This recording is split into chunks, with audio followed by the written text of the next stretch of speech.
Hello everyone, and welcome to the very first episode of 4-H, Monsters, Myths, and Crafts.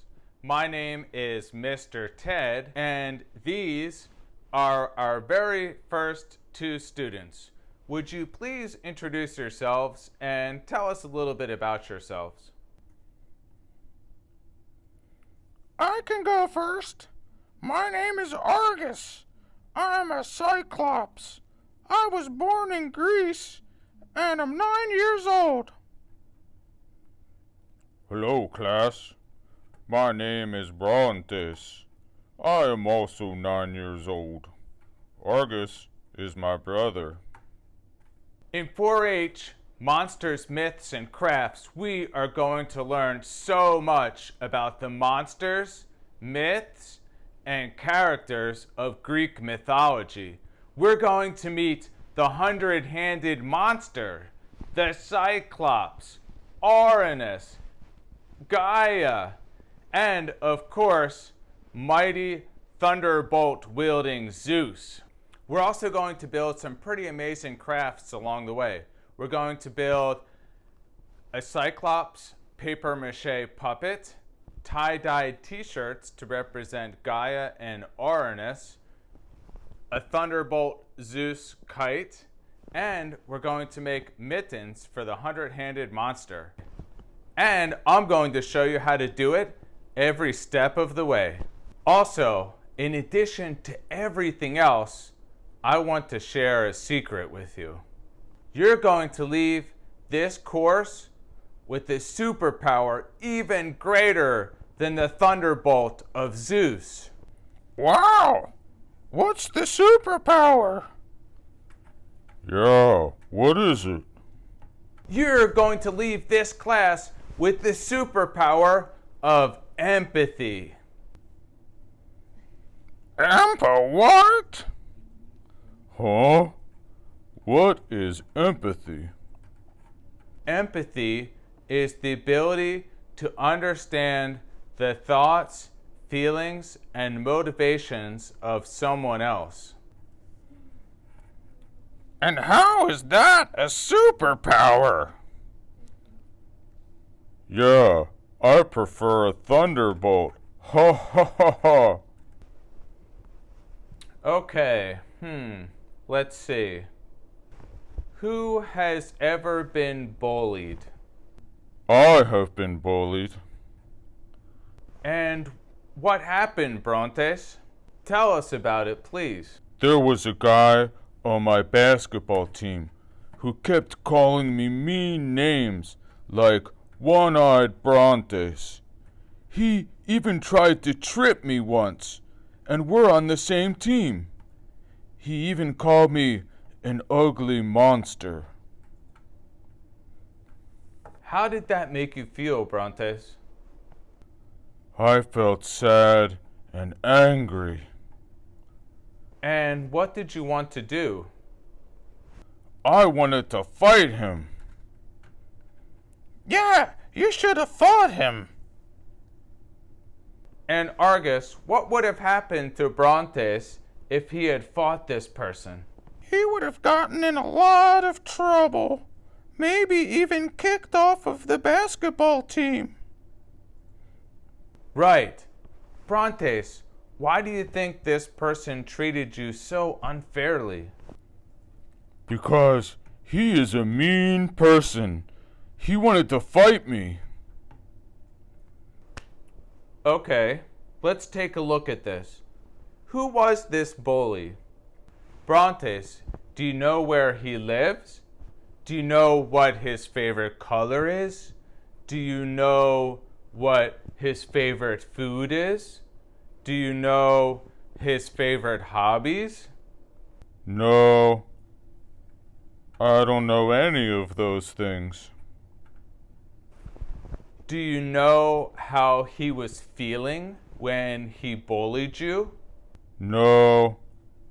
And Brontes, what did this person really know about you?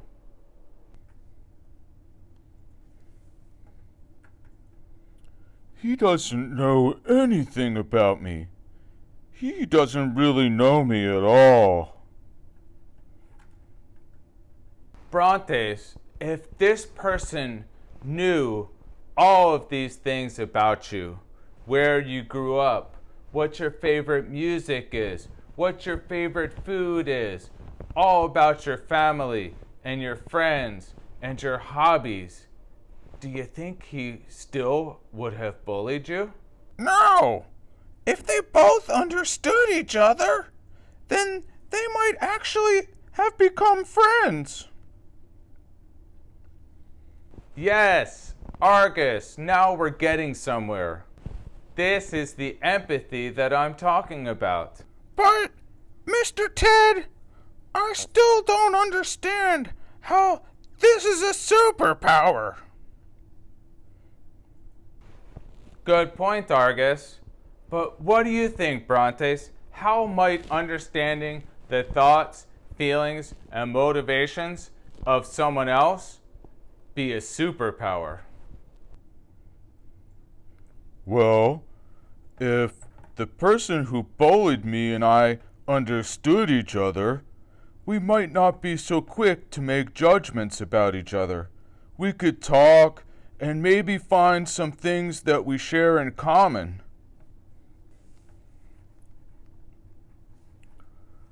Okay, I'm beginning to see what you mean.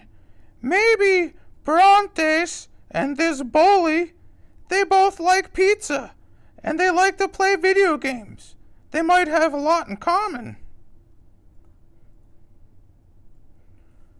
Yeah, and if the bully found out that I was actually one of the first 3 beings born on this planet from the marriage of Gaia and Uranus, he might not think I'm such a monster after all. Exactly, Argus. There are actually 3 important parts.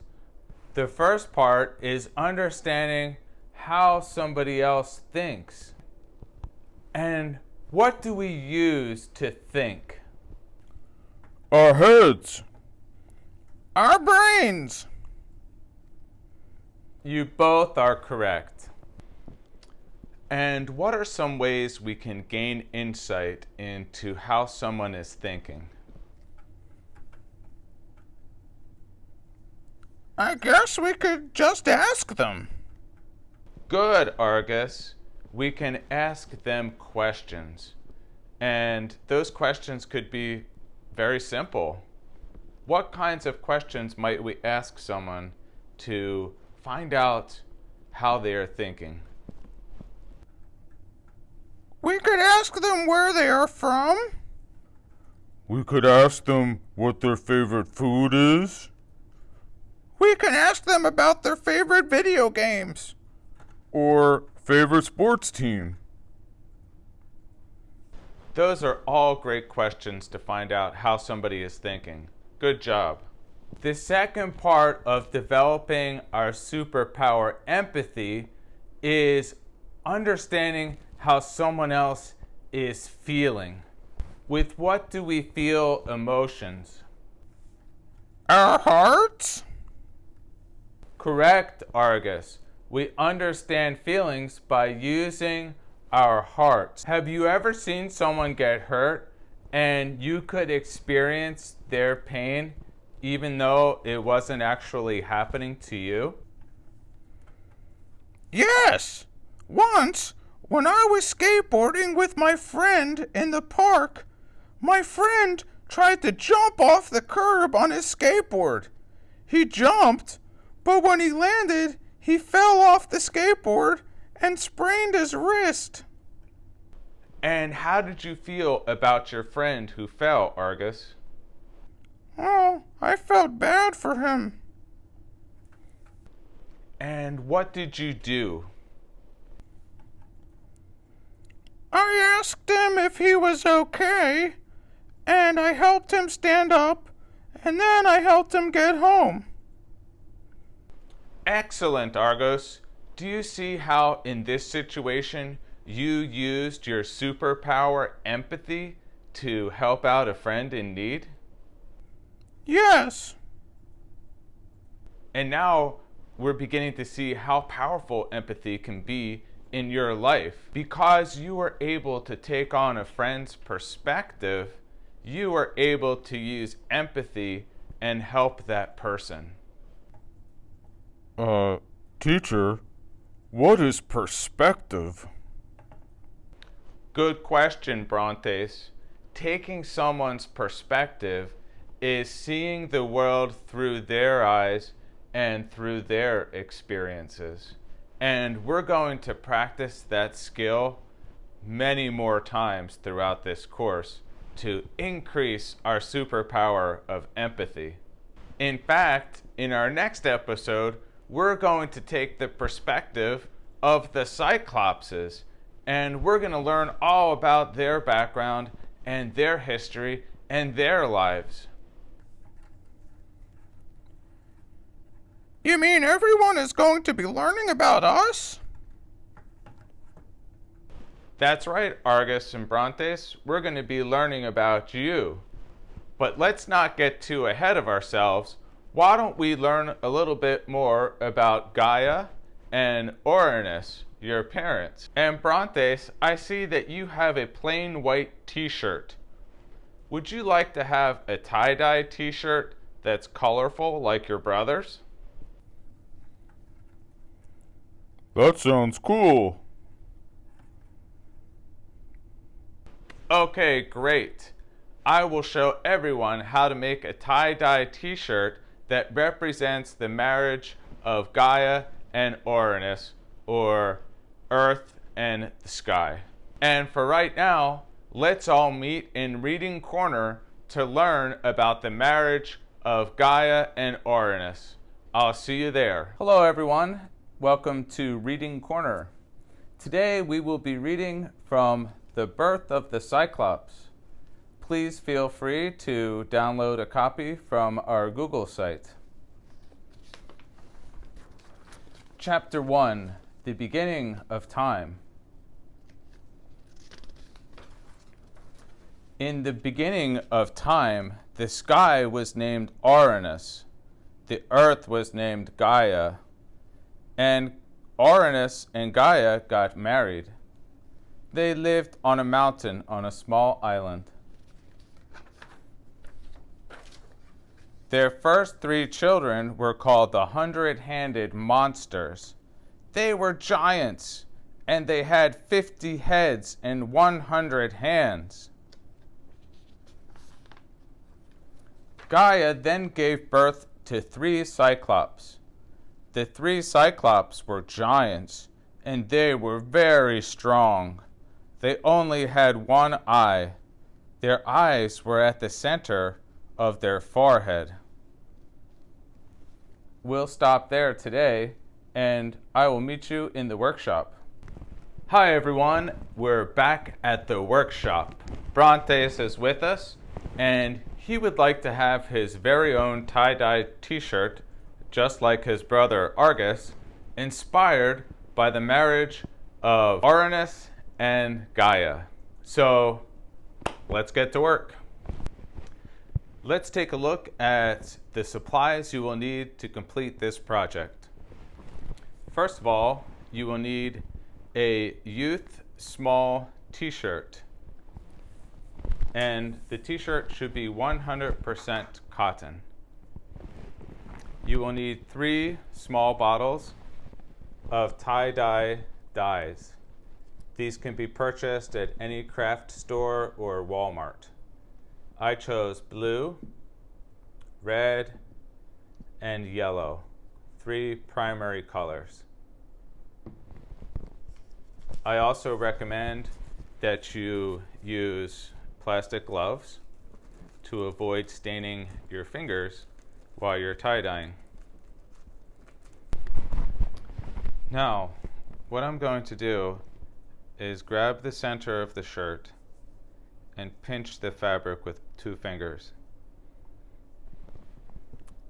From there, I'm going to slowly twist.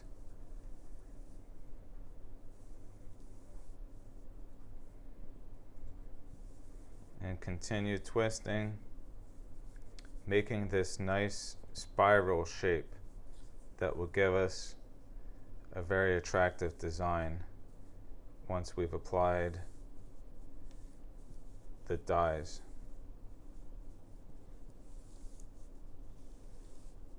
And it won't come out perfect because the fabric is thick, but you want it to look similar to this. And you're going to hold it with one hand, take a rubber band, and bring it all the way around the shirt, intersecting through the middle of the shirt. Separate the fabric a little bit, and we'll bring another rubber band, forming a cross shape, dividing the t-shirt into 4 parts. So you'll have 4 sections to dye.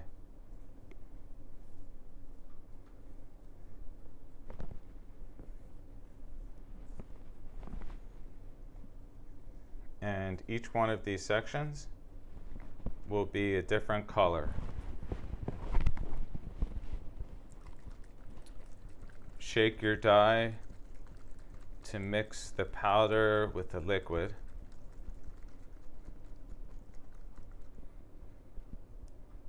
Twist the cap and begin dripping the color onto one of the 4 corners.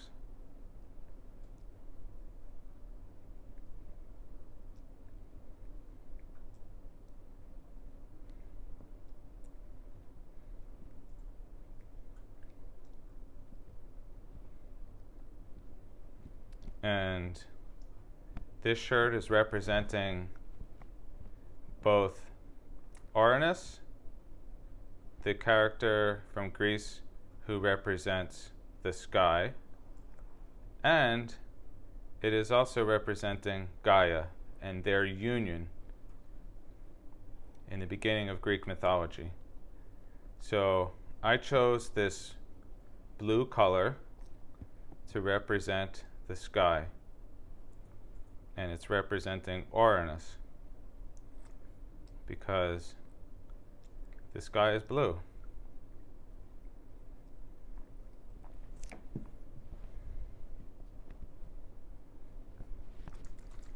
The next color I apply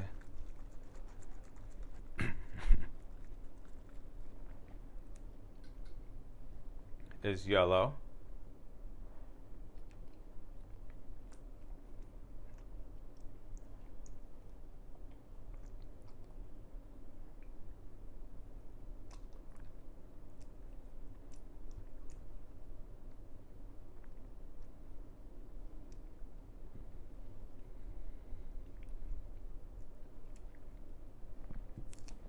And I will take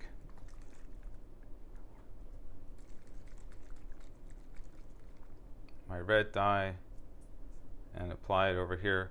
And in this context, for my shirt, the red is going to represent the sun.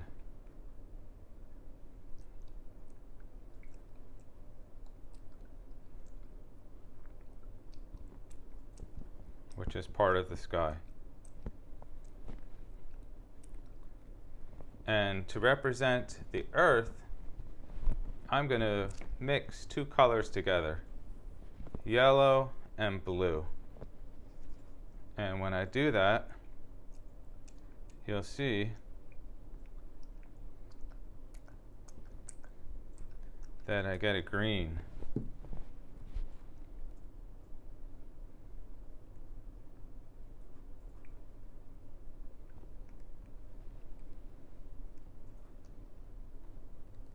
And this green will represent Gaia, which is the character of Earth, because Earth, a lot of the Earth is green.